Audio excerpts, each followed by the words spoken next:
inside your heart. Let it flow, let it go, don't keep it tight all alone. Find the beauty in your life.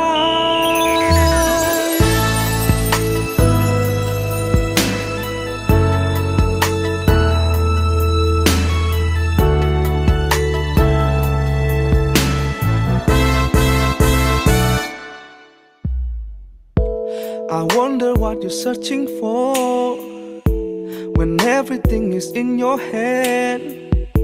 No more space in your room, there are no more space in your mind. What are you really looking for? Why do you keep it all yourself? Well, life is simple, there's no secret inside. Grateful feeling, faithful friends is all you need. So you need to ask yourself, will you let them in your life? Let them shine, let them go, put them deep inside your heart. Let it flow, let it go, don't keep it tight all alone. Put all your griefs aside, be grateful and you'll find the beauty of your life. Let them shine, let them go, put them deep inside your heart. Let it flow, let it go, don't keep it tight all alone. Put all your griefs aside, be grateful and you'll find the beauty of your life.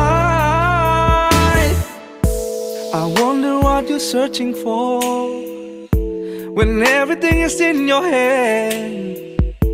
No more space in your room, there are no more space in your mind. What are you really looking for? Why do you keep it all yourself? Well, life is simple, there's no secret inside. Grateful feeling, faithful friends is all you need. So you need to ask yourself, will you let them in your life? Let them shine, let them go, put them deep inside your heart. Let it flow, let it go, don't keep it tight all alone. Put all your griefs aside, be grateful and you'll find the beauty of your life. Let them shine, let them go, put them deep inside your heart. Let it flow, let it go, don't keep it tight all alone. Put all your griefs aside, be grateful and you'll find the beauty of your life.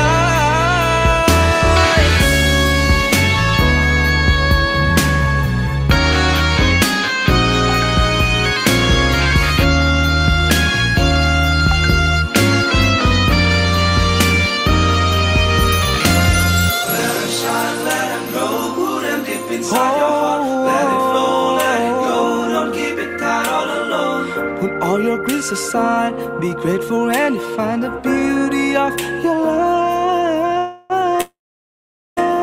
Let them shine, let them grow, put them deep inside your heart. Let it flow, let it go, don't keep it tight all alone. Put all your griefs aside, be grateful and you find the beauty of your life.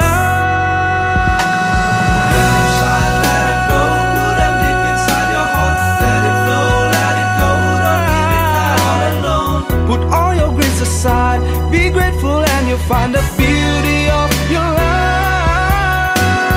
Let them shine, let them grow, put them deep inside your heart. Let it flow, let it go, don't keep it tight all alone. Put all your griefs aside, be grateful and you'll find the beauty of your life.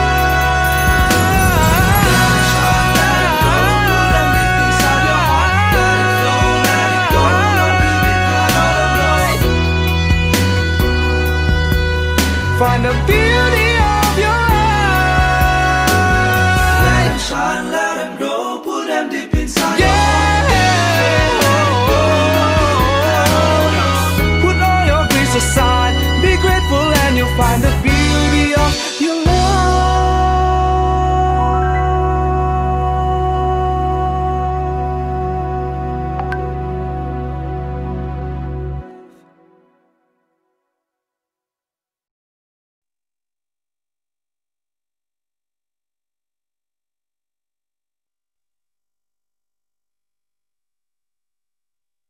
Selamat sore, Sotihotu Namo Buddhaya. Kembali lagi kita di Online Dhamma Week Gada Dharma Indonesia. Saya Awi yang akan menjadi moderator hari ini. Sore ini kita kedatangan narasumber yaitu Bu Lim Lin Siang dengan tema tentang keruntuhan dan kehancuran kehidupan. Wow, temanya luar biasa. Pasti seru ini ya. Bu Lim akan berbagi tips tentang apa yang pernah disampaikan Guru Agung kita Sang Buddha. Agar kita ada di jalan aman dan tidak keliru memilih jalan hidup. Bu Lim Lim Siang dengan nama Wisudi Yasodade adalah seorang ibu dari 2 putra dan nenek yang bahagia dari Kendrick Hugo, cucu semata wayangnya. Terlahir di kota kecil Tasikmalaya, saat ini aktif sebagai salah satu penulis grup Metasik di Kompasiana. Sangat mencintai Dhamma dan karena kecintaannya terhadap Dhamma, saat ini menempuh pendidikan keagamaan Buddha di STAB Nalanda. Bersama suami aktif dalam kegiatan sosial dan sehari-hari mengelola usaha di bidang pengemasan makanan di Bandung. Yuk langsung saja kita simak. Silakan Bu Lim. Baik, selamat sore Bro Awi. Terima kasih untuk perkenalannya yang luar biasa ya. Bro Awi, senang sekali bisa bertemu lagi di acara Bincang Santai ya bersama Garda Dharma. Nah, pada perbincangan santai sore ini saya sangat berbahagia karena Bro Awi menjadi moderatornya. Namun sebelum kita mulai, mari kita memuliakan Guru Agung kita yang adalah pembabar dhamma yang tiada duanya, yaitu Sang Buddha Gotama. Mari kita beranjali dan mendaraskan Namo tassa bhagavato arahato sama sambuddhassa. Namo tassa bhagavato arahato sama sambuddhassa. Namo tassa bhagavato arahato sama sambuddhassa. Terima kasih. Senang sekali pada sore ini kita bisa bertemu lagi walaupun secara virtual ya melalui ruang Zoom seperti ini. Seperti tadi yang dikatakan oleh Bro Awi, hari ini saya akan mengajak semua dari kita untuk kembali memahami apa yang Sang Buddha katakan untuk kita waspadai mengenai penyebab dari kehancuran. Nah, sumbernya adalah dari para Bawa Sutta. Sebelumnya, izinkan untuk share screen dulu ya.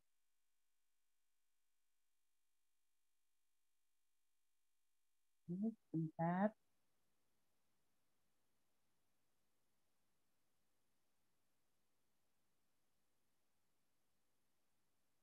Baik, terima kasih. Sudah jelas kelihatannya? Jadi ini diambil dari para Bawa Sutta. Nah, sebelum para Bawa Sutta ini diucapkan oleh Sang Buddha, latar belakangnya adalah Manggala Sutta. Jadi pada waktu itu, para dewa berbincang, bahkan sampai berdebat di antara mereka sendiri mengenai hal apa yang disebut sebagai berkah.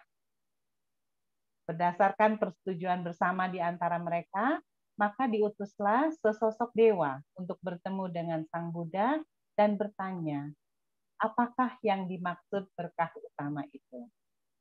Nah, karena itu, maka lahirlah Manggala Sutta atau sutta mengenai keberkahan.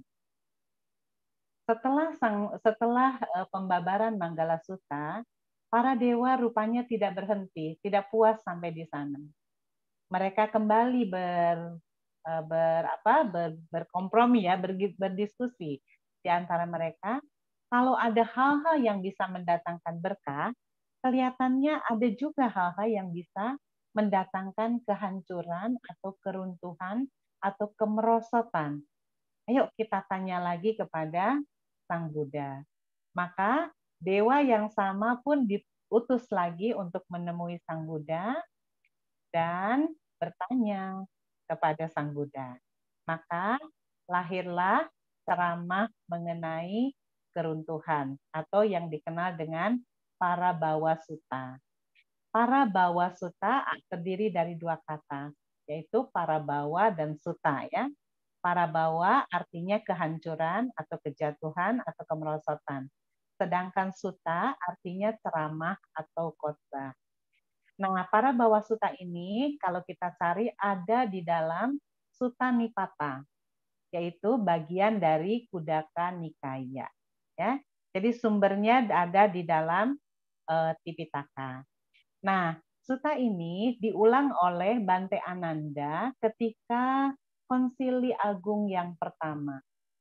Saat itu Bante Ananda bertugas sebagai Dhamma Sangiti ya. Dia bertugas untuk mengulang semua ceramah atau semua khotbah yang pernah diucapkan oleh Sang Buddha. Dan tentu saja kita sangat bersyukur ya untuk kemampuan Bante Ananda dalam hal mengingat sangat luar biasa, sehingga khotbah-khotbah dari Sang Buddha bisa sampai ke zaman kita sekarang. Dan diantaranya adalah Parabawa Sutta. Ya, jadi sekali lagi ini adalah tentang ceramah Sang Buddha yang menguraikan tentang perilaku atau perbuatan apa saja yang dapat membawa seseorang menuju kejatuhan atau kehancuran. Apakah Bro Awi tertarik juga untuk mengetahui tentang hal ini, Bro Awi? Wah, sangat Bu. Penasaran nih. Ya, syukurlah ya. Jadi memang semua yang dikatakan atau yang diucapkan oleh Sang Buddha itu bermanfaat. Entah itu tentang berkah, entah itu tentang keruntuhan. Ya. Baik, next slide kedua. Baik. Jadi ketika para dewa atau ketika dewa yang diutus ini sampai ke hadapan Sang Buddha, maka dia berdiri di satu sisi seperti biasa ya, menghormat, lalu bertanya. Pertanyaannya kira-kira begini. Kami datang dengan pertanyaan kami kepada yang terberkahi. Kami ingin bertanya, O Gotama, tentang kemerosotan manusia. Terangkanlah kepada kami sebab-sebab kemerosotan. Seperti itu kira-kira pertanyaannya ya. Lalu apa jawaban dari Sang Buddha? Sang Buddha berkata begini, mudah diketahui orang-orang yang berada di dalam kemajuan. Mudah diketahui orang-orang yang berada di dalam kemerosotan. Ia yang mencintai Dhamma atau Dhamma Kamo akan mendapat kemajuan. Barang siapa yang tidak menyukai Dhamma atau Dhamma Desi akan mendapat kemerosotan. Nah, dua kalimat pertama ini sebenarnya sangat sederhana ya. Orang yang berada dalam kemajuan akan terlihat jelas. Bro Awi pernah nggak melihat temannya atau siapapun lah yang bisnisnya lagi maju ya, kehidupannya sedang menanjak ya, atau karirnya ya, nggak usah bisnis, karir atau bisnis lah ya sedang menanjak. Nah akan kelihatan kan dia biasanya mukanya berseri-seri ya, kemudian ya betul keren ya, bajunya bagus ya, mobilnya juga pasti ganti pakai yang baru ya, yang bagus ya, mungkin juga teng-tengannya lain ya, laptopnya mungkin yang terbaru gitu ya, handphonenya yang terbaru dan seterusnya ya. Jadi mudah sekali melihat orang yang sedang berada dalam kondisi menuju puncak ya, atau sudah berada di puncak. Begitu juga dengan sebaliknya orang-orang yang sedang merosot ya. Misalnya usahanya lagi jatuh nih, kemarin pandemik nih ya, banyak sekali yang usahanya hancur. Juga kelihatan mukanya murem gitu ya, kusam gitu. Atau pakai bajunya juga kumal ya, dan seterusnya lah ya, nggak usah panjang lebar ya. Pokoknya sekilas kita tahu, aduh kasihan ya, kayaknya dia lagi jatuh usahanya gitu ya. Jadi semudah itu kita mengenal orang yang maju dan orang yang sedang merosot ya. Maka Sang Buddha baru masuk ke poin pentingnya. Beliau berkata, mereka yang mencintai Dhamma akan mendapat kemajuan. Mereka yang tidak mencintai atau tidak menyukai Dhamma akan mendapat kemerosotan. Ya, nah, kita ingat aja istilahnya Dhamma Kamo adalah mereka yang menyukai Dhamma, Dhamma Desi adalah mereka yang tidak menyukai Dhamma. Gitu ya. Baik, next. Nah, siapakah Dhamma Kamo? Ya, dan siapakah nanti Dhamma Desi? Ya. Jadi tentang menyukai dan tidak menyukai Dhamma. Menyukai di sini bukan sekedar suka, ya udahlah suka gitu, bukan seperti itu ya. Tetapi mereka yang menyukai Dhamma adalah orang-orang yang menjalankan 10 jalan kama baik. Yang dalam bahasa Pali kita kenal dasa kusala kamapata ya. Untuk mudahnya maka kita bagi menjadi 3 bagian, yaitu karma baik yang dilakukan melalui tubuh ada 3. Yang dilakukan melalui ucapan ada 4. Dan yang dilakukan melalui pikiran atau mental ada 3. 3 tambah 4 tambah 3, 10. Ya. Apa sajakah yang dilakukan melalui tubuh? Bro Awi pasti ingat ini ya. Pertama, dia akan menghindari pembunuhan. Yang kedua, menghindari pencurian. Ya. Yang ketiga, dia akan menghindari perbuatan asusila. 3 ini ya, melalui tubuh. Kalau melalui ucapan, ada 4. Yang pertama, dia akan menghindari ucapan yang tidak benar atau ucapan bohong. Kemudian, menghindari ucapan fitnah. Ya. Lalu menghindari kata-kata yang kasar. Dan yang terakhir, menghindari omong kosong atau gosip, atau kalau dalam terjemahan lain disebutkan omongan-omongan yang nggak ada isinya, omongan angin katanya ya. Nah itu melalui ucapan. Lalu yang melalui pikiran. Yang pertama, dia akan menghindari segala bentuk keserakahan atau loba ya. Lalu dia akan menghindari pikiran-pikiran atau niat-niat yang jahat. Seperti misalnya dendam gitu ya. Oh, saya mau balas dendam nih. Awas nih Bro Awi nih, ketemu nih nanti. Seperti itu ya, dia simpan di dalam pikiran. Siapa tahu, nggak ada yang tahu. Orang itu sendiri yang tahu, karena itu ada di dalam pikirannya. Dan yang terakhir, karma baik yang dilakukan melalui pikiran adalah memiliki pandangan benar. Jadi 10 hal ini akan selalu dipegang erat, akan selalu dipraktekkan, akan selalu diniatkan, ditekadkan untuk dilakukan oleh mereka yang menyukai Dhamma atau oleh Dhamma Kamo.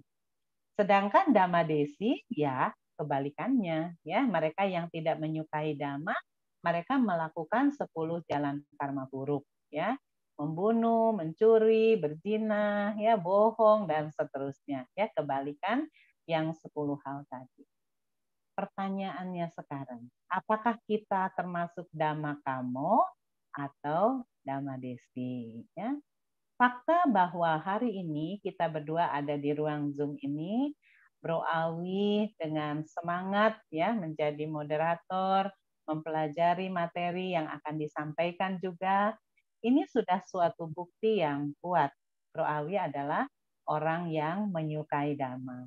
Dan diam-diam saya stalking juga nih akun Instagramnya Bro Awi ya. Saya perhatikan Bro Awi adalah seorang Dhamma Kamo ya.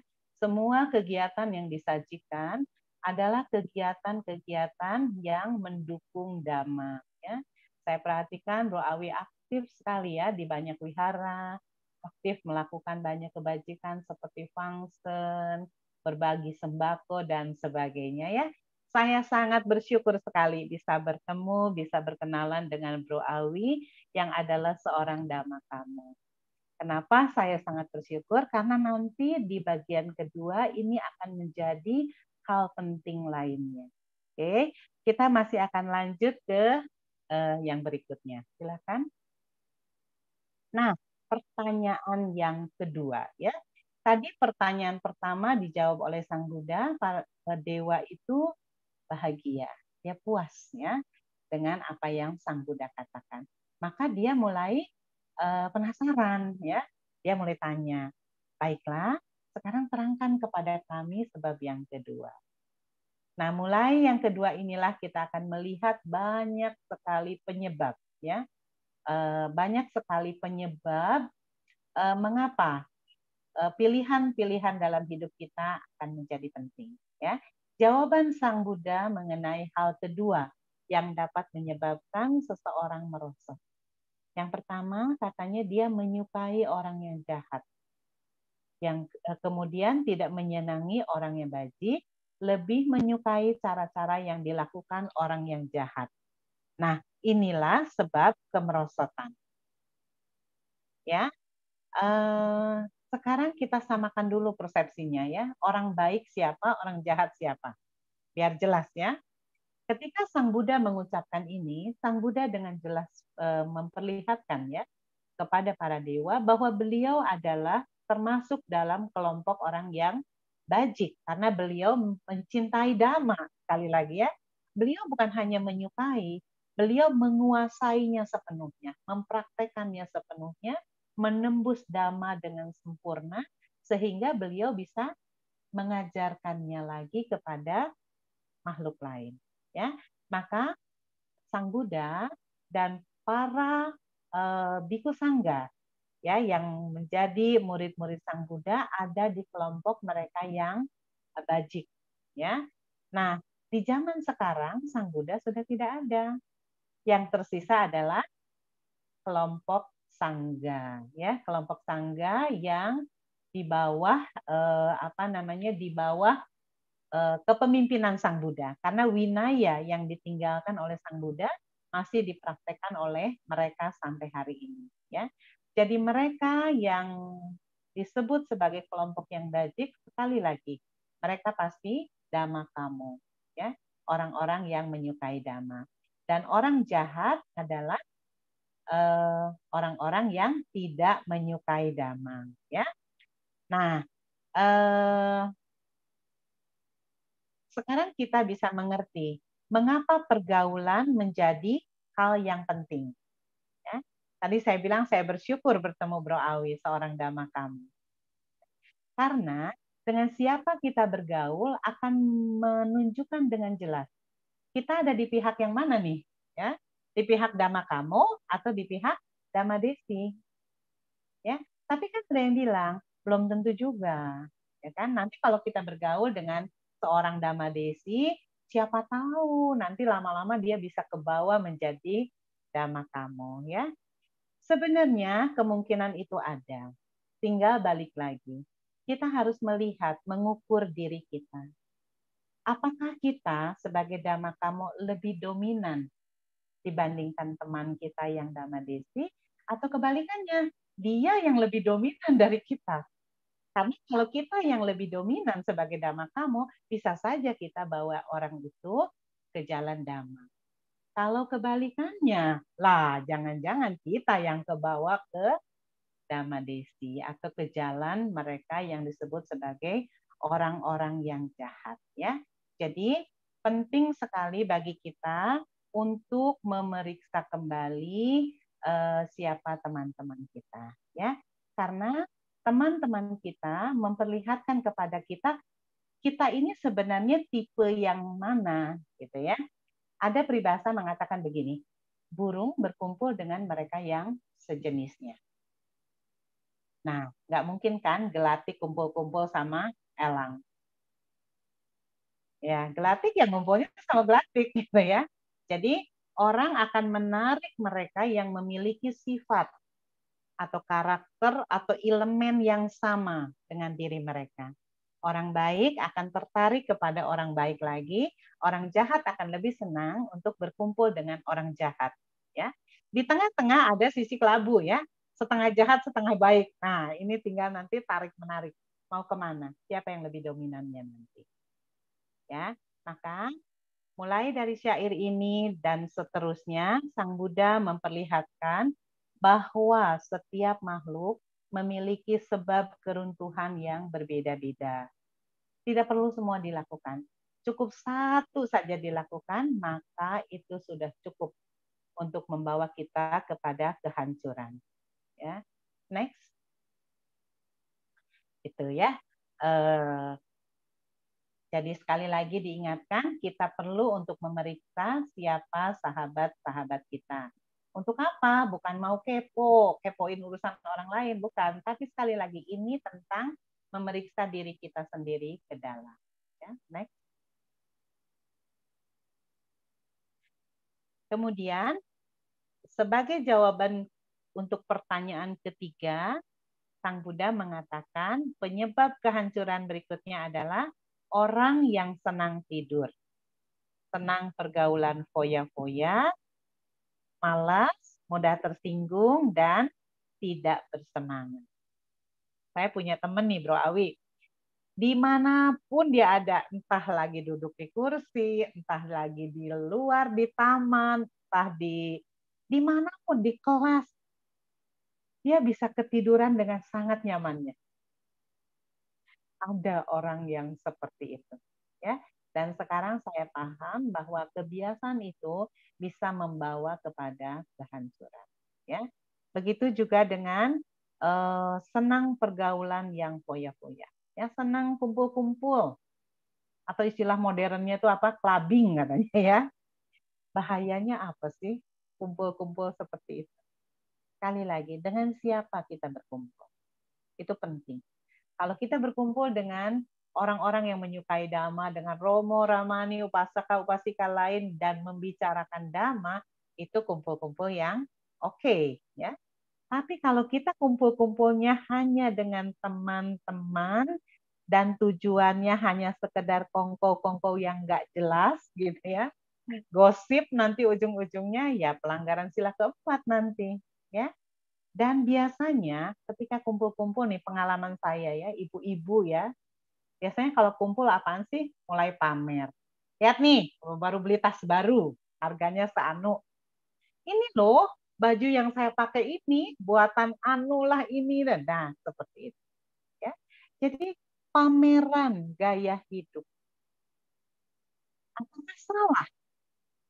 Sebenarnya kalau kita bisa mengekang, bisa menjaga batin kita tetap UPK, it's okay. Masalahnya kadang-kadang keserakahan itu menetes ya. Pulang kita jadi kepikiran, kok gua nggak punya ya baju kayak gitu. Kapan ya saya bisa beli mobil seperti dia? Kok tasnya bagus ya, semakin dipikirin kok semakin pengen gitu ya. Nah, seperti itu ya. Jadi akan mengundang kekotoran-kekotoran batin kita untuk tumbuh. Ya. Lalu tentang seorang yang malas. Ya, orang malas gimana bisa maju lah ya, Bro Awi. Oke ya. Nah, ini tentang orang yang malas itu sama lah dengan orang yang tidak bersemangat ya. Orang malas tuh memang beneran malas, nggak mau ngapa-ngapain. Orang yang tidak bersemangat mungkin ya masih ada keinginan, tapi keinginannya kecil, semangatnya kecil gitu ya, kurang wiryanya. Tapi ini ada satu yang mengenai mudah tersinggung ya. Mudah tersinggung di sini ada yang menerjemahkan juga sebagai mempertontonkan tanda kemarahannya. Ya. Saya ingin bercerita, di tempat asal saya di kota Tasikmalaya, ada kereta kuda namanya Delman. Ya. Bro Awi tahu Delman itu seperti apa? Ya, tahu Bu. Kuda, ada keretanya Bu. Oke, di tempat Bro Awi juga ada? Ada Bu. Oke ya. Jadi saya nggak perlu jelasin secara terperinci Delman itu seperti apa ya. Jadi biasanya di kiri kanan Delman ini ada bendera kecil. Nah, kalau misalnya kereta Delman ini lagi melaju, benderanya berkibar-kibar karena biasanya terbuat dari kertas atau kain yang tipis ya. Nah, di zaman dulu Delman ini benderanya tidak dipasang di pinggir, tapi dipasang naik ke atas. Lebih tinggi dari Delmannya sendiri, dari keretanya sendiri. Tujuannya apa? Karena kan zaman dulu itu zaman masih banyak semak ya. Mereka jalan juga mungkin jalan setapak gitu ya. Jadi kalau benderanya dibuat tinggi, diharapkan orang akan melihat, oh hati-hati tuh ada delman yang lewat atau ada kereta kuda yang sedang lewat.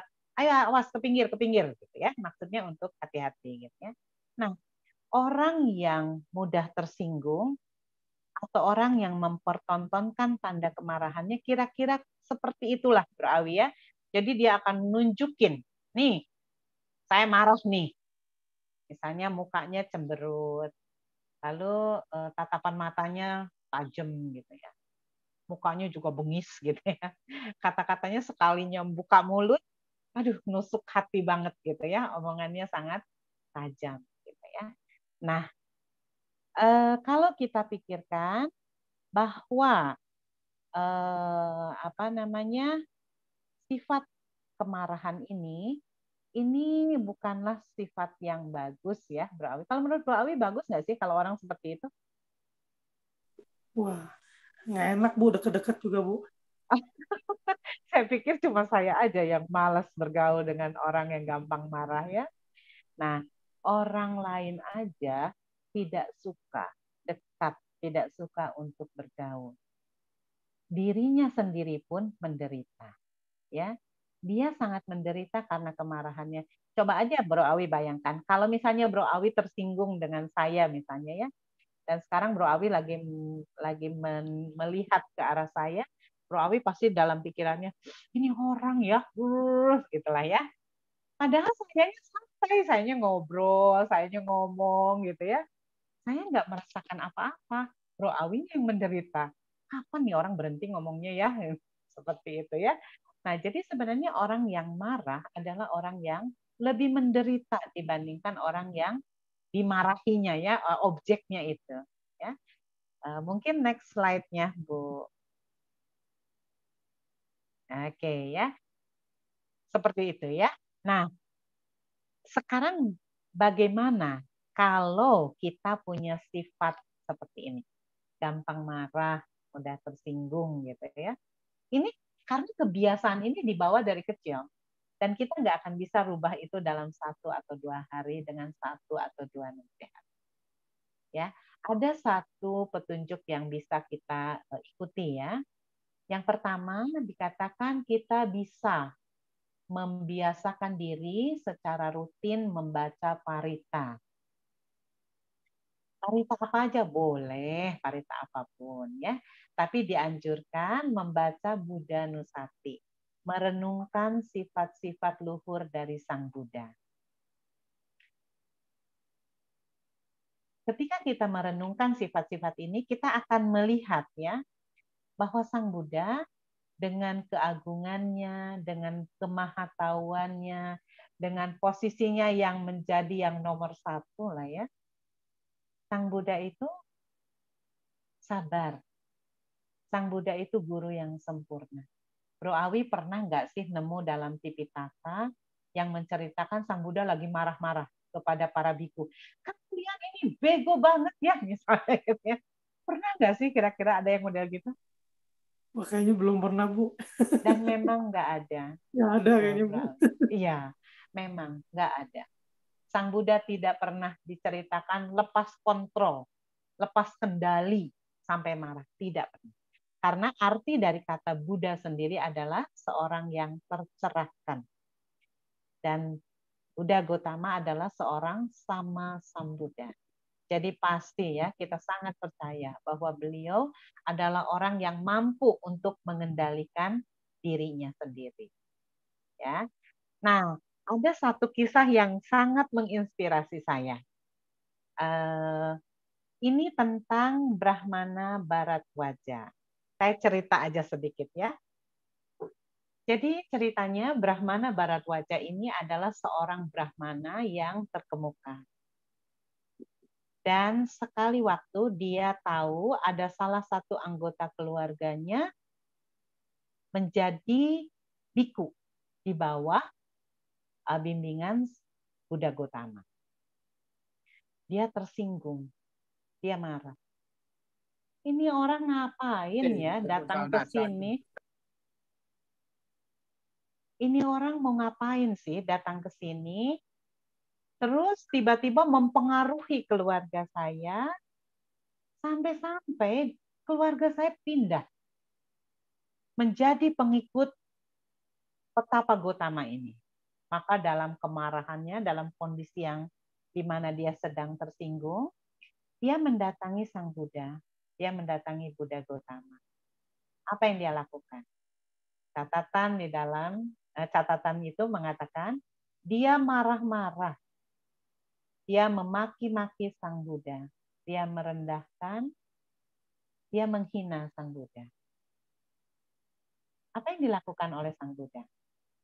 Sebagai seorang guru agung, sebagai seorang guru yang sempurna, sebenarnya dia punya hak untuk marah atau untuk mencegah orang menghina dirinya. Tapi itu tidak dilakukan. Sang Buddha memilih untuk diam. Menunggu sampai Brahmana Bharadwaja ini selesai bicara.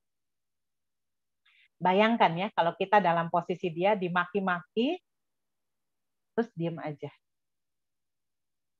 Ketika Brahmana Bharadwaja ini selesai bicara, Sang Buddha bertanya begini, Brahmana, pernahkah kamu mengundang tamu atau kedatangan tamu untuk menginap di rumah? Si Brahmana ini menjawab, ya, saya pernah. Baik. Ketika kamu menerima tamu itu, apakah kamu akan menyiapkan makanan untuk mereka, menyiapkan tempat tinggal supaya mereka bisa tinggal dengan nyaman? Brahmana tadi menjawab, tentu saja akan saya lakukan hal seperti itu. Sangat baik sekali. Tapi sekarang, kalau tamunya datang, terus tiba-tiba dia menolak semua makanan yang terhidang. Dia menolak semua makanan yang dipersembahkan olehmu dan tidak jadi menginap. Saya ingin tahu, makanan itu sekarang jadi milik siapa? Tempat tinggal itu sekarang menjadi milik siapa? Brahmana Bharadwaja dengan mantap berkata, ya tentu saja milik saya. Itu kan saya yang siapkan. Rumah itu kan juga rumah punya saya. Jadi itu milik saya. Begitulah Brahmana. Kamu mempersembahkan kepada saya cacian, makian, hinaan, dan seterusnya. Tapi saya menolak untuk menerima itu. Maka sekarang bawa kembali semua yang kamu persembahkan tadi. Cacian, makian, dan seterusnya. Sangat menginspirasi, bukan? Bayangkan kalau Sang Buddha mudah tersinggung. Kira-kira apa yang akan terjadi? Inilah kehebatan dari guru agung kita. Buddha memberi teladan kepada kita bagaimana cara mengatasi hal-hal seperti ini, hal-hal yang tidak terduga seperti ini. Bukan mencegah masalahnya datang, tapi Sang Buddha mengatakan untuk mengontrol batin kita sendiri, menjaga batin kita sendiri, supaya tidak terpengaruh oleh apapun yang datang kepada kita. Begitulah ya yang teladan yang ditinggalkan oleh Sang Buddha bagi kita. Kita akan melanjutkan ke jawaban Sang Buddha yang berikut. Sebagai jawaban untuk pertanyaan yang keempat, Sang Buddha berkata, penyebab keruntuhan berikutnya adalah orang yang berada dalam keadaan makmur, tetapi tidak menyokong ibu atau ayahnya yang telah tua dan lemah. Ini gambarnya saya ambil dari internet ya. Ini gambar batu malin kundang. Anak durhaka ya, kisah dari Sumatera Barat. Ya, anak durhaka seperti ini ada ya. Tetapi di kalangan murid-murid Buddha, di kalangan orang-orang yang mencintai Dhamma, ini tidak akan pernah terjadi. Mengapa? Karena kita paham sekali jasa baik yang dilakukan oleh orang tua kita kepada kita. Ibu yang telah menjaga kita selama 40 minggu dalam kandungan. Dan ayah yang memastikan agar ibu dari anak-anaknya dan anak-anaknya mendapatkan cukup makanan, cukup pakaian, mendapatkan tempat perlindungan. Sang Buddha berkata, kalaupun kita mencoba untuk membayar kebajikan orang tua kita dengan menggendong mereka selama sekian waktu yang panjang, sambil mengurapi mereka, mengoles mereka, itu tidak cukup untuk membayar kebajikan yang telah dilakukan orang tua terhadap anaknya. Orang tua tidak pernah meminta balas jasa dari anak-anak.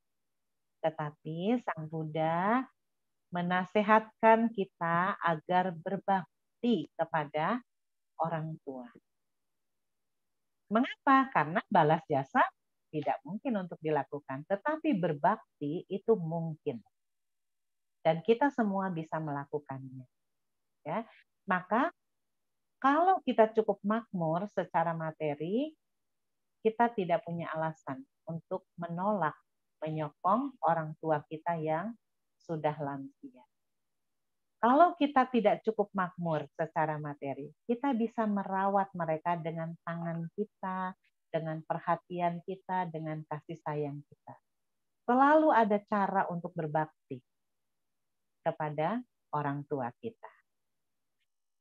Nah,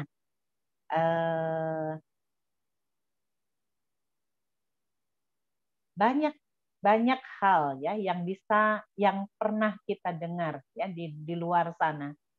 Ada anak yang mencoba untuk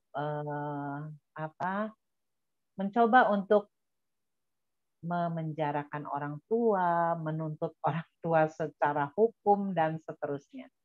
Semoga ya ini tidak terjadi di antara murid-murid Buddha, di antara orang-orang yang menyukai Dhamma atau Dhamma kamu. Baik ya, next. Hal kelima yang menjadi penyebab keruntuhan adalah ia yang dengan berbohong menipu seorang brahmana atau samana atau para suci lainnya. Berbohong dan menipu sudah jelas adalah pelanggaran sila keempat. Seharusnya ini cukup jelas bagi kita, ya, bahwa ini tidak akan kita lakukan. Ada dua versi untuk terjemahan jawaban yang kelima ini. Yang pertama, yang seperti tadi ya, ia yang dengan berbohong menipu seorang brahmana atau samana atau para suci lainnya. Terjemahan lainnya ada yang mengatakan begini. Ia yang dengan berbohong menipu menjadi seorang brahmana atau samana atau para suci lainnya. Jadi menjadi biku palsu, menjadi biku gadungan. Ini lebih parah lagi, ya. Ini penipuan, ya. Dan kita tidak bisa membayangkan buah karma buruk apa yang akan dialami atau akan dipetik oleh mereka yang melakukannya. Next. Penyebab keenam dari keruntuhan adalah orang yang memiliki kekayaan yang berlimpah-limpah, emas dan makanan, namun ia hanya memakainya untuk dirinya sendiri, tanpa membagikannya pada orang lain yang membutuhkannya. Ini jelas mengenai kekikiran. Orang yang kikir, orang yang pelit, ya. Pelit mungkin nggak seburuk kikir ya. Kikir kayaknya lebih cocok untuk menerjemahkan yang Sang Buddha maksudkan di sini, ya. Karena dia punya, tapi dia nggak mau berbagi. Seperti itu, ya. Nah, Sang Buddha pernah berkata, kalau saja orang tahu manfaat dari berdana, maka ia tidak akan makan sebelum berbagi. Gitu ya. Jadi kemurahan hati yang ditunjukkan dengan berdana itu sesuatu yang menjadi bagian dari dirinya. Dan siapapun yang melakukan ini tidak akan pernah jatuh miskin lah ya. Tidak ada orang yang menjadi miskin karena dia suka berdana. Malah sebaliknya ya, di dalam Manggala Sutta dikatakan, inilah pintu menuju berkah. Pintu menuju berkah. Ya, jadi berdanalah, jangan khawatir. Kalau saya berdana, nanti saya kehabisan uang nggak ya? Nanti kekayaan saya habis nggak ya? Saya pastikan itu tidak akan terjadi. Yang terjadi sebaliknya adalah malah apapun yang kita punya akan semakin banyak, semakin berlimpah. Di dalam Manggala Sutta dikatakan, berdana, melakukan kebajikan, menyokong sanak saudara, dan tidak melakukan pekerjaan tercela, itulah berkah utama. Jadi sekarang kita paham ya bahwa kekikiran adalah hal yang harus ditinggalkan. Karena kekikiran juga menunjukkan kemelekatan. Sebaliknya, berdana adalah latihan untuk melepas. Jadi mulai sekarang jangan pernah melewatkan kesempatan untuk berdana. Berdanalah semampu kita.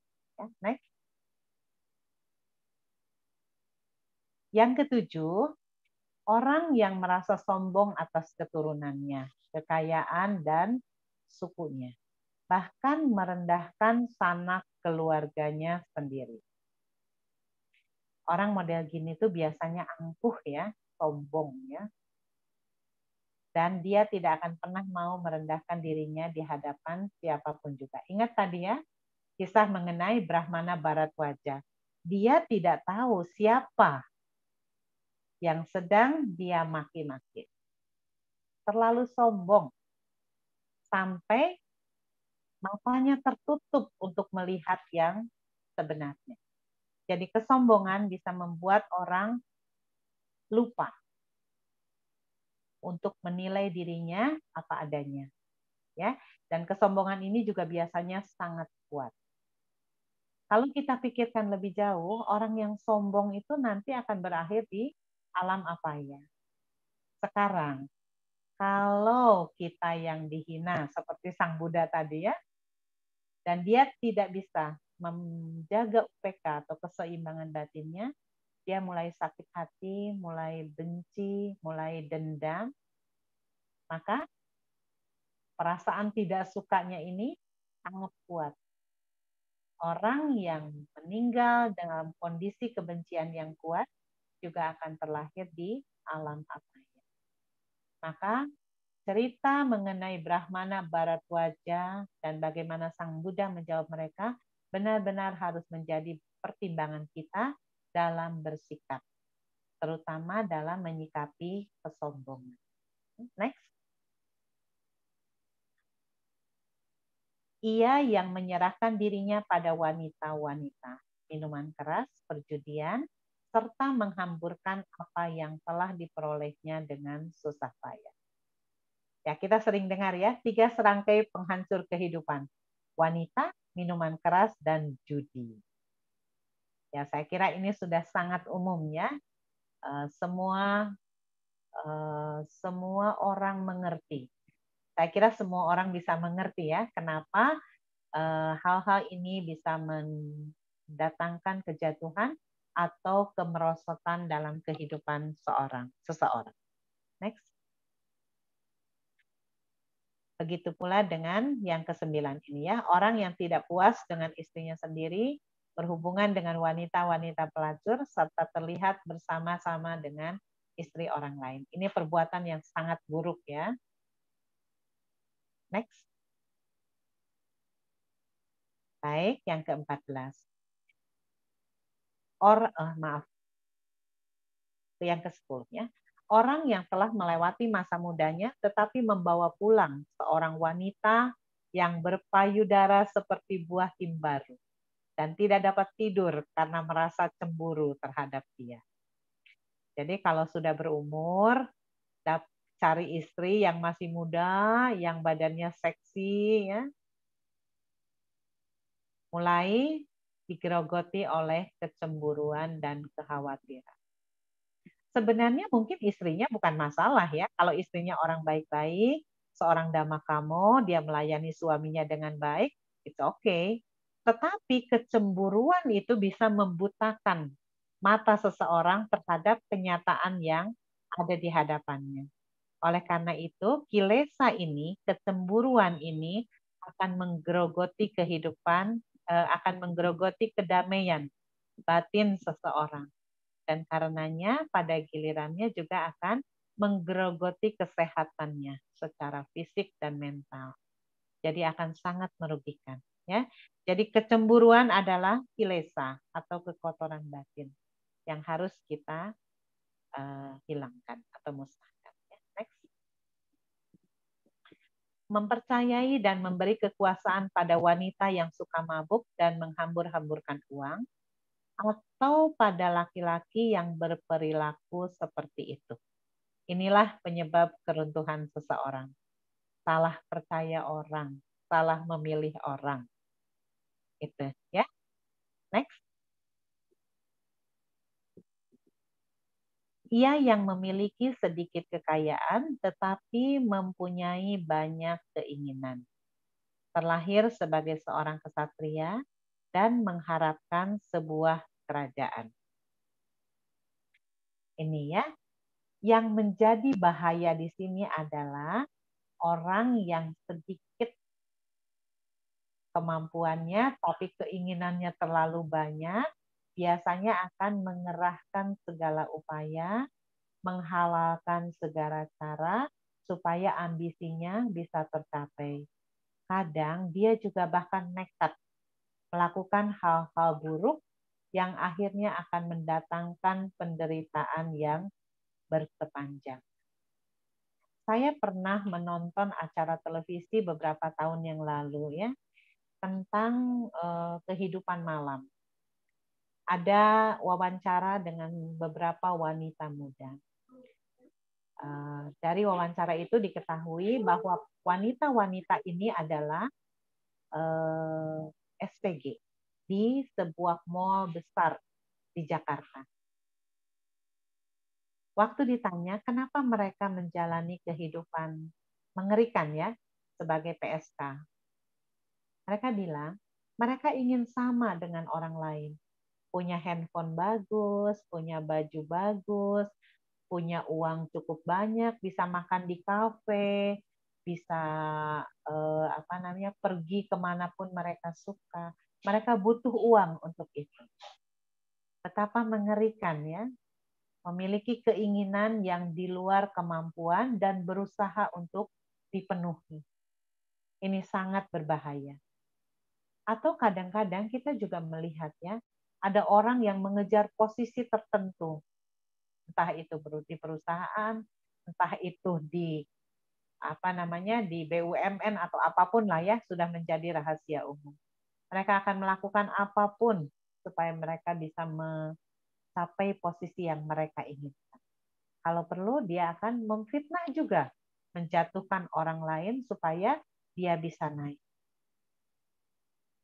Nah, kecenderungan ini tidak hanya ada di luar, mungkin di dalam diri kita juga ada. Terlalu banyak keinginan akan membuat kita menjadi lupa diri, akan membuat kita mungkin mulai sedikit melonggarkan tekad kita dalam melaksanakan Pancasila. Akan sedikit membuat kita lebih permisif ya dengan hal-hal yang menyerempet ke arah Dhamma Desi atau hal-hal yang tidak disukai oleh orang-orang yang tidak menyukai Dhamma. Ya. Nah, ini sangat berbahaya. Maka bagus kalau kita bisa merenungkan bahwa apa sih sebenarnya tugas kita sebagai manusia saat ini. Apakah kita berpikir bahwa meraih posisi itu lebih penting, atau menjadi kaya, atau menjadi terkenal? Bukan. Ya. Tugas utama kita sebagai manusia adalah membuat kehidupan sehari-hari kita, kegiatan-kegiatan kita untuk memupuk parami, melemahkan semua kilesa dan menghancurkannya. Jadi jangan tergoda dengan iming-iming yang sebenarnya delusi ya. Sebenarnya itu hanya ilusi ya, sesuatu yang tidak nyata. Benarkah ketika meraih posisi itu kita akan bahagia? Belum tentu juga. Tetapi orang yang menyukai dhamma dikatakan dia pasti akan meraih kemajuan secara spiritual maupun secara material. Baik, next. Nah, pertanyaan ke-12 adalah pertanyaan pamungkas dari Dewa tadi. Mengapa tidak dilanjutkan ke pertanyaan yang ke-13?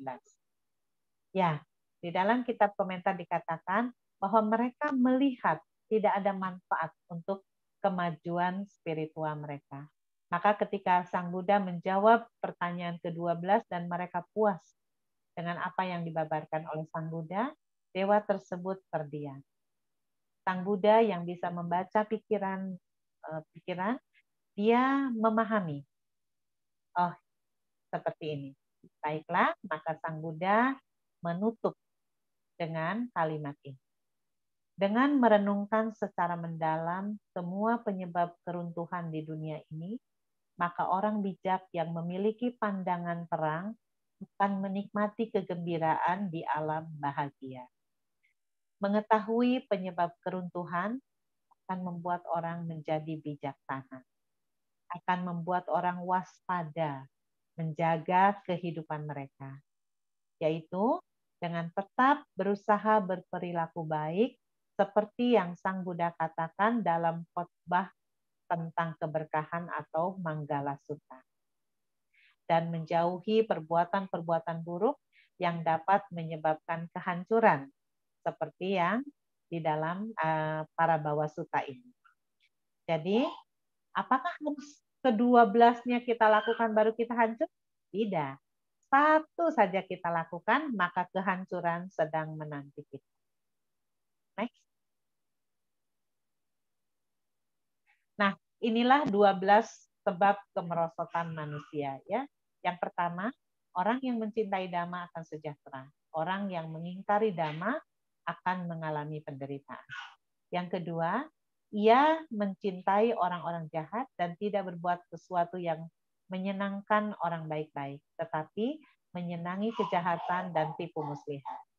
Yang ketiga, orang yang senang tidur, senang pergaulan yang foya-foya, malas, mudah tersinggung, tidak bersemangat. Yang keempat, orang yang berada dalam keadaan makmur, tetapi tidak menyokong ibu atau ayahnya yang telah tua dan lemah. Yang kelima, ia yang dengan berbohong menipu seorang brahmana atau samana atau para suci lainnya. Yang keenam, orang yang memiliki kekayaan berlimpah-limpah, baik emas maupun makanan, namun ia hanya memakainya untuk dirinya sendiri tanpa membagikannya pada orang lain yang membutuhkannya. Next. Yang ketujuh, orang yang merasa sombong atas keturunannya, kerajaan, kekayaan, dan sukunya, bahkan merendahkan sanak keluarganya sendiri. Yang kedelapan, ia yang menyerahkan dirinya pada wanita-wanita, minuman keras, perjudian, serta menghamburkan apa yang diperolehnya dengan susah payah. Yang kesembilan, orang yang tidak puas dengan istrinya sendiri, berhubungan dengan wanita-wanita pelacur, serta terlihat bersama-sama dengan istri orang lain. Yang ke-10, orang yang telah melewati masa mudanya, tetapi membawa pulang seorang wanita yang berpayudara seperti buah tim baru dan tidak dapat tidur karena merasa cemburu terhadap dia. Yang ke-11, mempercayai dan memberi kekuasaan pada wanita yang suka mabuk dan menghambur-hamburkan uang, atau pada laki-laki yang berperilaku seperti itu. Inilah penyebab keruntuhan seseorang. Dan yang ke-12, ia yang memiliki sedikit kekayaan tetapi mempunyai banyak keinginan. Terlahir sebagai seorang ksatria dan mengharapkan sebuah kerajaan. Itulah 12 hal yang Sang Buddha katakan akan menjadi penyebab dari kejatuhan atau keruntuhan seseorang. baiklah kita mengingat apa yang Sang Buddha katakan ini dan mawas diri sehingga kita tidak terjatuh ke dalam bahkan salah satu dari hal yang telah disebutkan oleh Sang Buddha tadi. Dan saya senang pada hari ini berkumpul bersama para Dhammakamu ya, orang-orang yang menyukai Dhamma, dan semoga kita sama-sama maju bertumbuh di dalam Buddha Dhamma. Terima kasih. Ya, terima kasih Bu Lim. Wah, luar biasa ya. Ternyata keruntuhan ini ada 12, teman-teman. Ya, bagi teman-teman yang mau bertanya, bisa silakan raise hand atau ketik di kolom chat. Atau mungkin yang penasaran, mau tahu lebih detail, kita bisa langsung tanyakan sama Bu Lim ya. Ya, silakan teman-teman yang mau bertanya, silakan.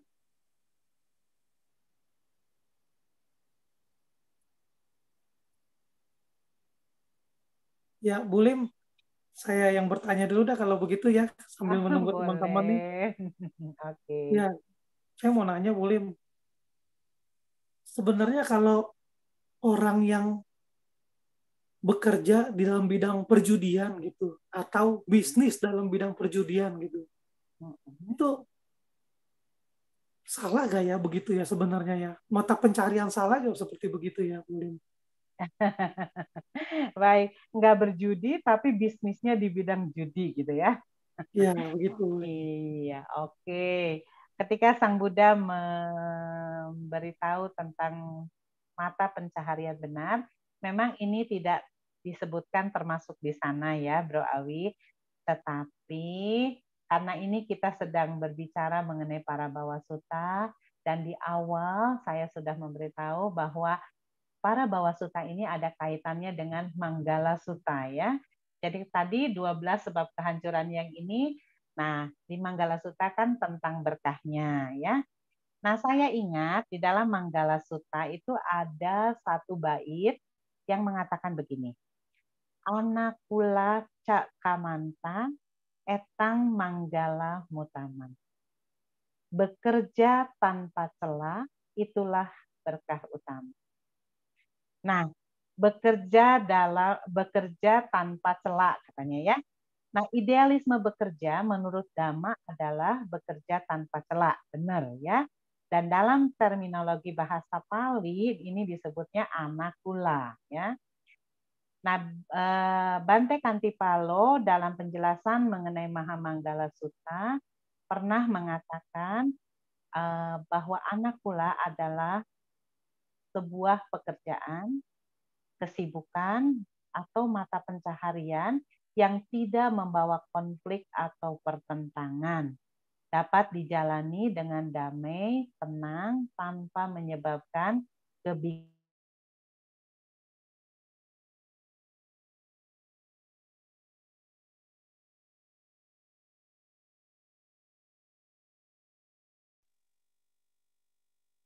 Ya, Bu Lim.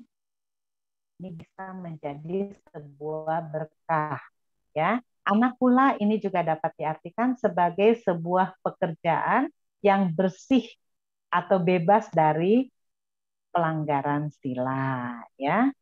Jadi selain mengacu pada jenis pekerjaan yang tidak terserah secara moral, anakula atau tanpa celah tadi juga mengacu pada kualitas dalam mengerjakan sebuah pekerjaan.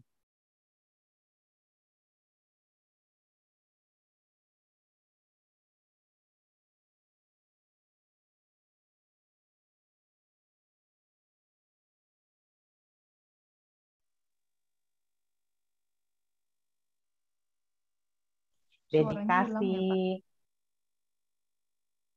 kedisiplinan, secara berkesinambungan. Nah, itulah yang akan menyempurnakan kualitas tanpa celah dari sebuah pekerjaan ya. Jadi pekerjaan menjadi sebuah nilai religius yang tinggi karena menggabungkan aspek jenis pekerjaan yang bersih secara moral dan dikerjakan juga dengan cara yang bersih secara moral. Dengan kata lain, jenis pekerjaan ini benar dan dikatakan dengan cara yang Benar. Nah, kalau melihat kepada penjelasan yang diberikan oleh Bante Kantipalo di sini, maka saya sekarang kembalikan pertanyaannya kepada Bro Awi. Bisnis di bidang perjudian, apakah bisa masuk ke dalam kategori Anakula Cekamanta?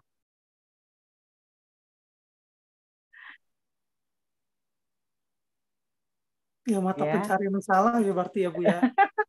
Jadi tidak termasuk dalam mata pencarian salah juga, tapi tidak selaras dengan Anakula Cekamanta. Artinya ini pekerjaan yang tidak akan mendatangkan berkah.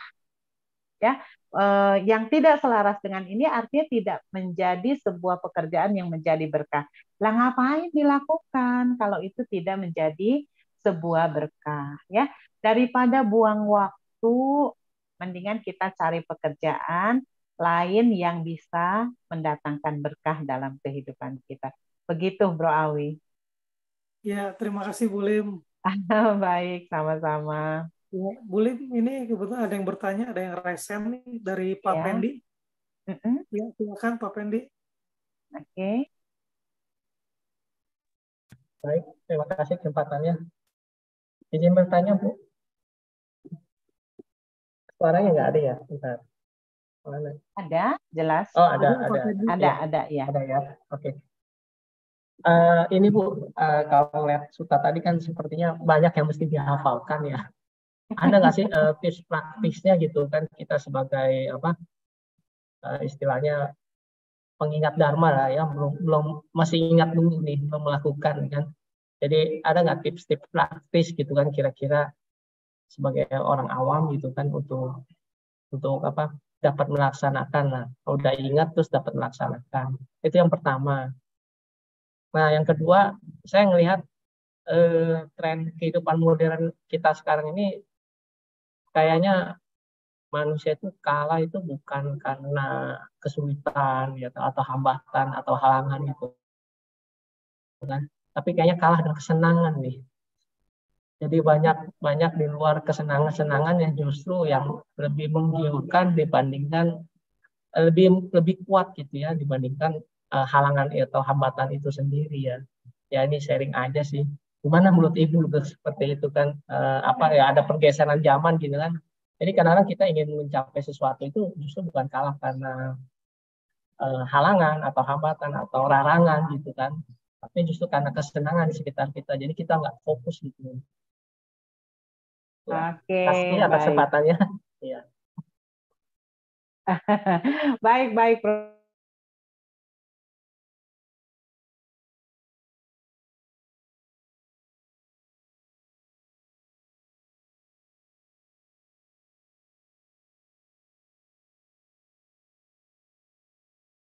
Jadi, Damaseti, apakah kita akan menjadi orang yang menyukai Dhamma? Bukan sekedar menyukai di sini ya. Oke, saya suka, ya udahlah gitu. Saya beli bukunya, saya beli rupang, saya bikin altar. Nggak sekedar begitu. Orang yang menyukai Dhamma tadi adalah mereka yang mempraktekkan 10 jalan karma baik. Itu aja. Itu sangat sederhana. 3 melalui tubuh, ya. 4 melalui ucapan dan 3 lagi melalui pikiran. Yang melalui tubuh tadi dikatakan jangan membunuh, jangan mencuri, jangan melakukan perbuatan asusila. Yang melalui ucapan, jangan bohong, jangan mengatakan fitnah, jangan mengucapkan kata-kata kasar, dan jangan ngomong kosong, omongan angin, bergunjing, bergosip tentang hal-hal yang nggak penting lah. Ngomongin, itu ya Pak Jokowi ya, kemarin tuh nikahin anaknya, wah pentingnya buat kita apa gitu ya. Mau ngomongin kejelekan-kejelekan orang nggak ada urusannya dengan kita. Jadi tipsnya sederhana, selalu pegang bahwa saya adalah Dhamma Kamo. Saya orang yang menyukai Dhamma, bukan seorang Dhammaseti. Itu, Bro Awi ya. Dan kemudian yang mengenai kalah oleh kesenangan-kesenangan di luar sana. Sebenarnya, Bro Awi, dari zaman Sang Buddha sampai zaman sekarang tuh sama problemnya. Bayangkan, Bro Awi, Sang Buddha itu, Siddhartha Gautama adalah seorang pangeran. Ya, seorang pangeran. Dia punya duit banyak, punya posisi yang bagus. Dia ngomong apa aja orang harus nurut loh ke dia karena dia putra kesayangan dari Raja Suddhodana. Dia anak tunggal, ya kan? Dia anak sematawayang, sangat dikasihi. Jadi sebenarnya kesenangan indera yang ada di hadapan dia itu jauh lebih banyak dibandingkan yang ada di dalam kehidupan kita, gitu ya. Tetapi Sang Buddha ketika mencapai pencerahan sempurna melihat yang harus ditaklukkan itu bukan kesenangan di luar, tetapi melatih untuk menaklukkan diri sendiri. Melatih untuk melihat hanya melihat, mendengar hanya mendengar, mencium hanya mencium, dan seterusnya ya. Jadi pengendalian indera. Kita nggak perlu menghancurkan dunia untuk menjadi seorang samana. Sang Buddha hanya mengatakan, pergi ke hutan, duduk di bawah pohon, tegakkan badanmu, lalu mulai bermeditasi. Meditasi itu ngapain?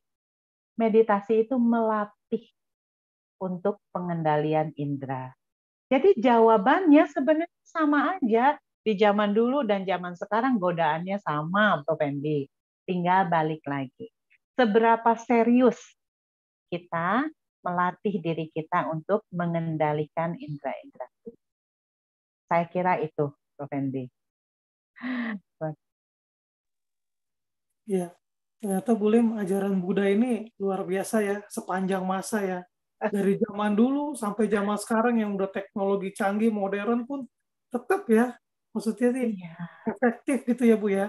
Betul, karena sebenarnya problem manusia itu cuma 3. Loba, dosa, moha. Kalau bisa menaklukkan ini, mengendalikan ini, selesai. Masalahnya susah. Itu ya. Ya, Bu Lim ini ada yang raise hand dari Bu Iing Felicia. Oh, oke. Silahkan.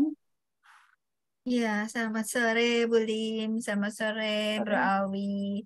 Iya, saya mau bertanya, tadi dikatakan oleh Bu Lim bahwa eh, kita nggak sepatutnya bermabuk-mabukan gitu ya. Tapi saya melihat apa namanya, dari cerita-cerita drakor yang ada gitu kan, saya sering banget lihat tuh banyak anak muda tuh kayak soju itu udah biasa banget. Berarti sebenarnya itu eh, sebaiknya tidak ya gitu ya Bu Lim ya. Nah, bagaimana dengan karena saya juga penyuka apa namanya masak gitu ya di rumah. Nah, itu tuh ada gitu kan yang namanya kalau orang Chinese tuh bilang suka dibilang wongju gitu kan. Wongju, Nah, ya. nah itu kan termasuk kalau saya tidak tahu, tapi menurut saya itu termasuk ada sedikit fragmentasinya yang akhirnya menjadi alkohol. Nah, itu apakah juga merupakan sesuatu yang seharusnya tidak boleh atau bagaimana? Karena ini kan sebenarnya penyedap masakan dan mengandung alkohol tapi tidak memabukkan, malah membuat masakan itu menjadi enak gitu rasanya. Nah, itu gimana ya, Bu Lim? Terima kasih. Baik, Sis Iing. Terima kasih pertanyaannya benar-benar bagus ya. Saya pikir soju ini cuma terkenal di Bandung. Ternyata di Jakarta juga ya. Sis Iing di Jakarta kan? Atau di Surabaya? Oh, Jakarta ya. Jakarta, betul-betul. Baik. Di Bandung juga lagi ngetren ini mengenai soju ini ya. Oke. Baik ya. Tadi kita sedang membahas mengenai Parabhawa Sutta ya. Parabhawa Sutta mengatakan pemabuk adalah pemabuk memposisikan dirinya di jalan menuju kehancuran. Tentu saja ya, pemabuk di sini bukan orang yang baru mabuk atau baru mencoba mabuk, bukan ya. Pemabuk yang dimaksud di sini adalah mereka yang sudah terbiasa mabuk atau kecanduan minuman alkohol ya, sehingga mereka memfokuskan diri punya duit berapapun saya beli untuk bermabukkan gitu.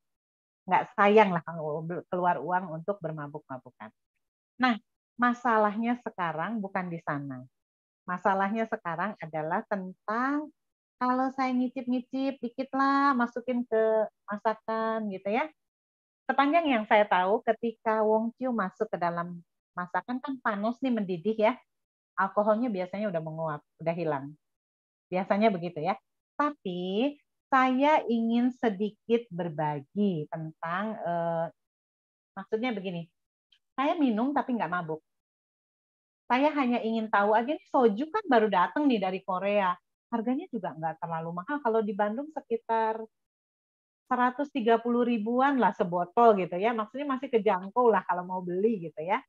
Nah, saya cuma pengen tahu aja, pengen ngicip-ngicip aja, boleh nggak sih gitu kan. Kadang saya pernah menanyakan itu ke saya gitu ya.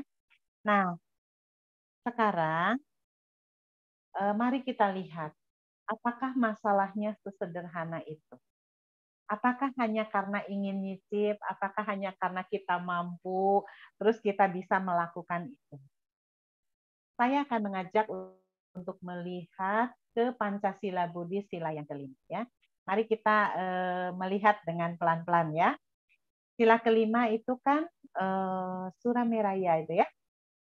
Oke, artinya langsung bahasa Indonesia. Aku bertekad melatih diri menghindari minuman memabukkan, hasil penyulingan atau peragian yang menyebabkan lemahnya kesadaran. Penekanannya di sini adalah aku bertekad melatih diri menghindari. Jadi bukan minumannya, bukan sojunya, bukan wongchu-nya, bukan alkoholnya, bukan, tetapi kepada seberapa kita memperjuangkan tekad ini. Seberapa kokoh kita menjaga batin kita untuk melaksanakan sila ini. Ya. Nah, untuk melihat mengapa ini penting, mengapa penting untuk memahami ini, kita kembali ke Dhammapada.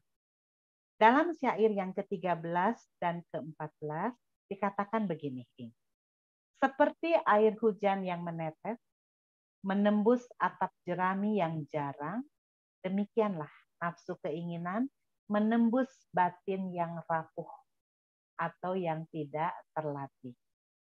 Seperti air hujan yang tidak dapat menembus atap jerami yang tebal, demikianlah nafsu keinginan tidak dapat menembus batin yang kokoh atau terlatih baik. Ya, jadi sampai di sini kita paham. Ya, kalau orang menyerah,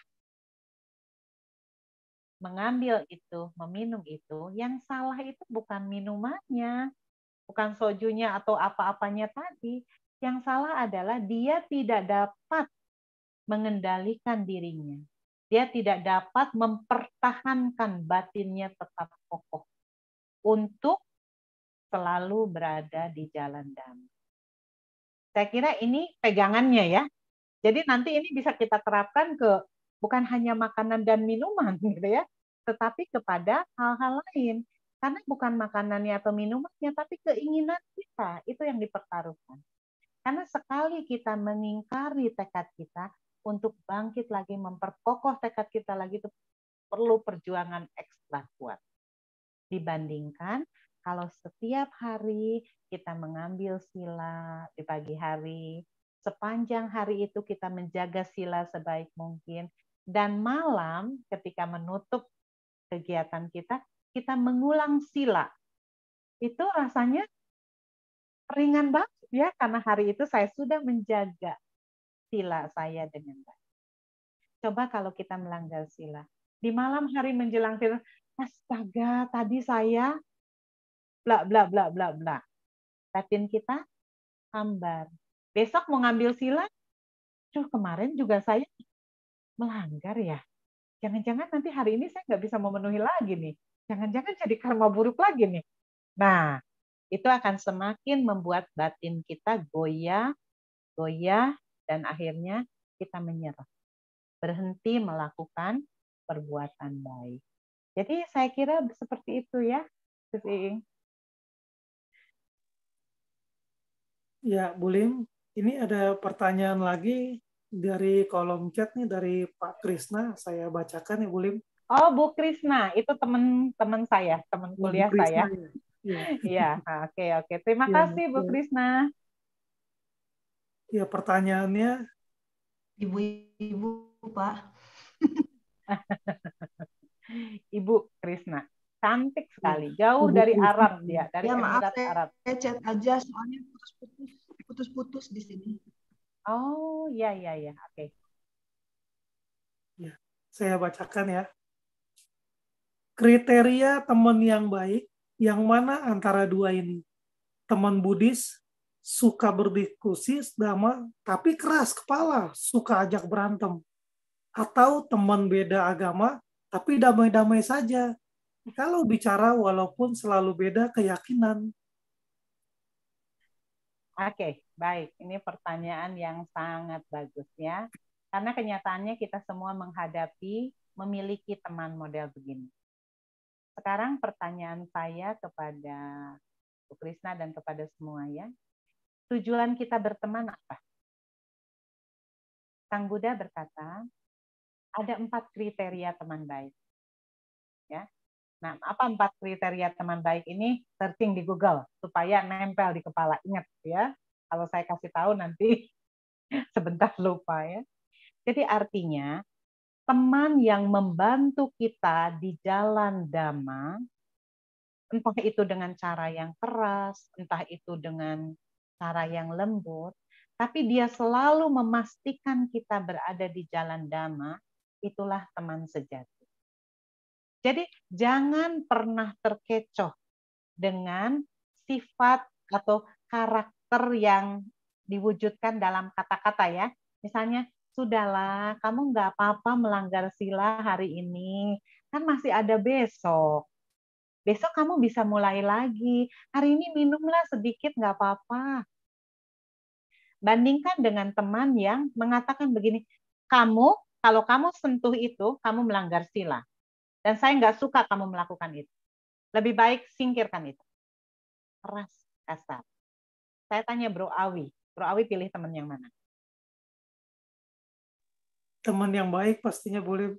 Ya, teman yang galak tadi atau teman yang oke, nggak apa-apa, lakukan. Ya, Mungkin yang galak kali ya boleh. Ya, kalau saya lebih suka teman yang walaupun dia kasar, walaupun dia keras, tapi itu dalam koridor Dhamma. Kadang kita butuh diingatkan dengan cara yang keras juga. Kenapa? Karena mungkin kitanya sendiri yang sering melenceng-lenceng nih ya. Sering apa ya namanya, sering oke lah, cuma segitu doang, misalnya gitu ya. Atau mungkin kita ada keraguan, yang saya lakukan ini benar nggak ya? Kita sering ragu-ragu, kita sering maju mundur, lakukan nggak ya? Nah, kita butuh teman yang keras, teman yang punya ketetapan hati, keteguhan hati untuk meyakinkan kita.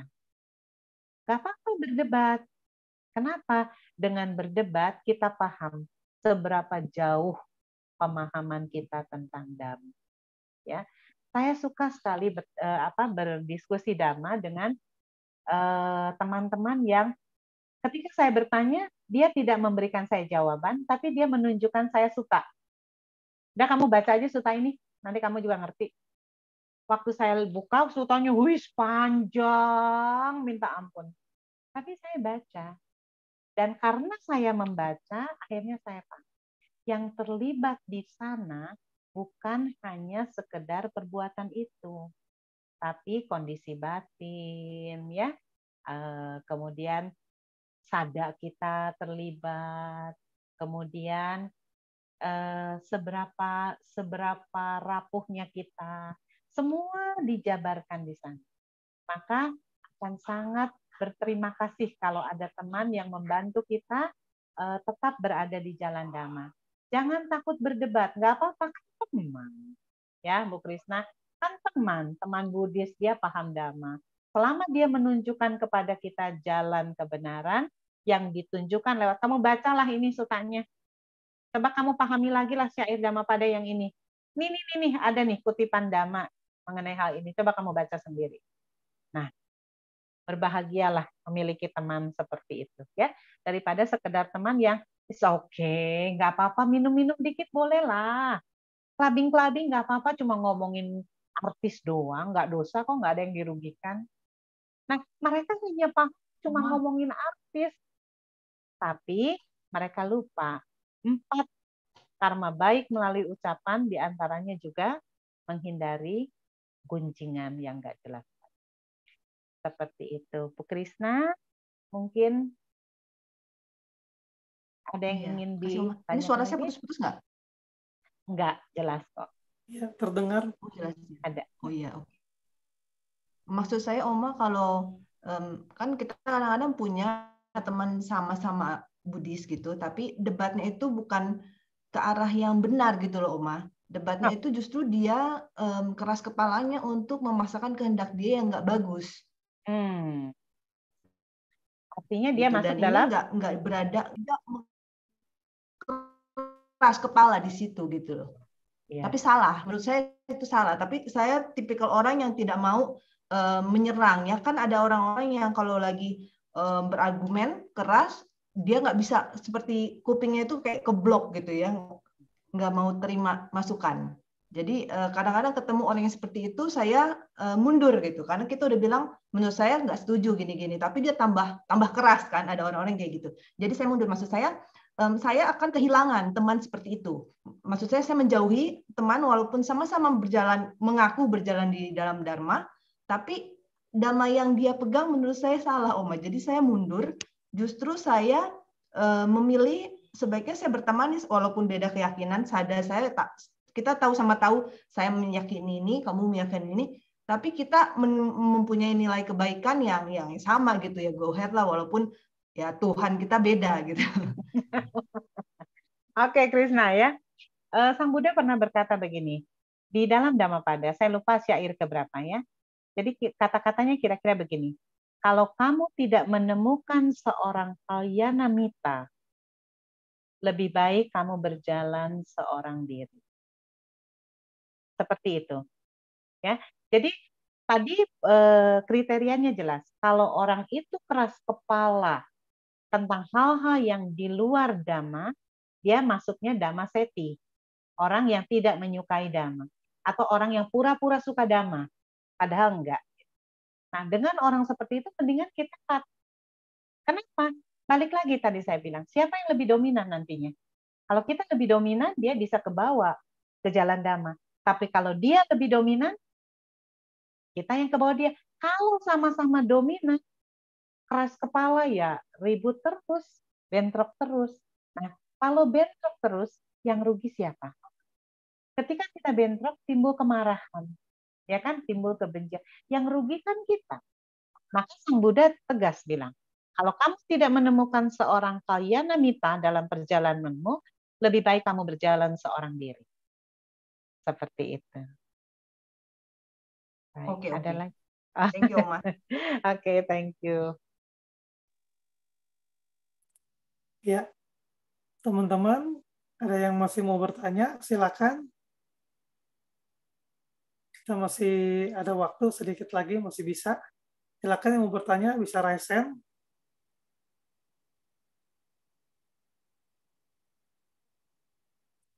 Mungkin udah pada paham semua kali ya, Bu Lim. Baik, kalau begitu saya akan menutup dengan sedikit closing statement ya mengenai para bawa sutta ini. Jadi para bawa sutta ini memaparkan hal-hal mengenai kejatuhan dan secara jujur kita harus mengakui bahwa banyak bagian dari para bawa sutta ini juga diajarkan di agama sebelah. Menjadi budaya dari banyak suku bangsa di dunia. Nah, apakah kita akan berpikir bahwa sutta ini nilainya biasa aja? Oh, sama dengan ajaran-ajaran lain. Apakah seperti itu? Tidak. Ya. Di dalam para bawa sutta, kita melihat bahwa Sang Buddha tidak sekedar mengajarkan sistem etis, ya, yang walaupun diakui, dianut, dijunjung tinggi oleh orang-orang di sebagian besar bumi kita. Tetapi ajaran Sang Buddha di dalam para bawa sutta juga menyangkut hukum sebab akibat yang kita kenal dengan hukum karma. Ini perbedaannya. Ya. Jadi sutta ini menjadi penting bagi kita. Sang Buddha yang yang mengetahui semuanya, sang pengetahui ya. Ketika beliau menjelaskan mengenai para bawa sutta ini, beliau mengkaitkannya dengan hukum sebab akibat. Maka di awal sekali Sang Buddha mengatakan tentang